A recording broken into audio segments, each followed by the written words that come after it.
Another common myth is warming up your engine in your car.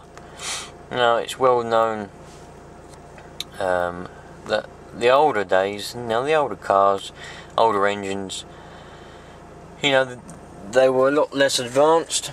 They didn't really like if you tried to rev them or drive them when the engine is cold, because mainly the petrol ones were on a big old carburetor, so they needed the perfect amount of air and everything, and if it's cold they didn't like it, the fuel weren't being burnt correctly and everything like that.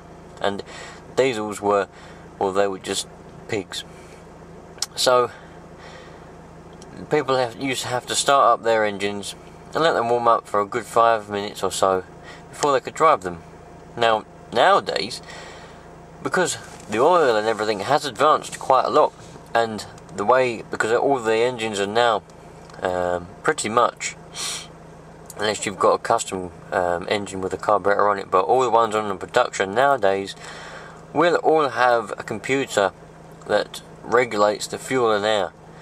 So when the engine is cold, the computer puts the right amount of fuel and air in so that it can still get the performance that it will get when it's at running temperature.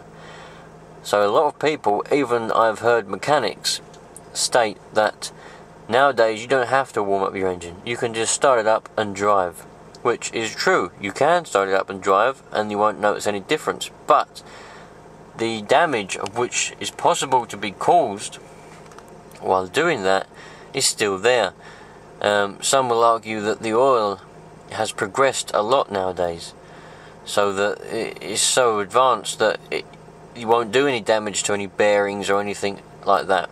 Well, while it has advanced, it's still good practice, because you can still spin a bearing, you can still do some damage, because 90% of the wear on an engine through its lifetime happens on cold starts. When you start the engine from cold, so if you come out in the morning to go to work and you start your engine, that's when the wear is happening on all the moving components, pistons, rings, valve seats, everything like that, bearings. So, and I often see people, especially, it's not so bad in the summer when the temperature is warmer in the air anyway, so you can start your engine in 30 seconds to a minute idling, and then you can drive off perfectly well. But in the winter, when it's cold, and some countries gets down to -10, -20, but here in England you don't really get that. About -10's the lowest. But even when it's 10 degrees, 6 degrees, 5 degrees, 0 degrees, or when it's snowing icy, I often see people, they come out of their house in the morning, go to their car, scrape off their windows with the ice, scrape all the ice off their windows, and then they get in their car, and then they start it up, and then they just drive straight off. It's painful to watch. Why not just get out, go to your car, go out your house, go to your car, open it up, start it up, and then scrape your windows. As long as you don't leave the car, never go out, start your car and then go back indoors, or go down the driveway to do something, because someone could get nicked. Someone could nick it, I mean. And that happens quite a lot. I've heard a lot of stories about that, people doing that and getting nicked. But if you go open your car, open the window slightly in case the central lock unlocks it and you lock the keys in there, and then scrape your windows.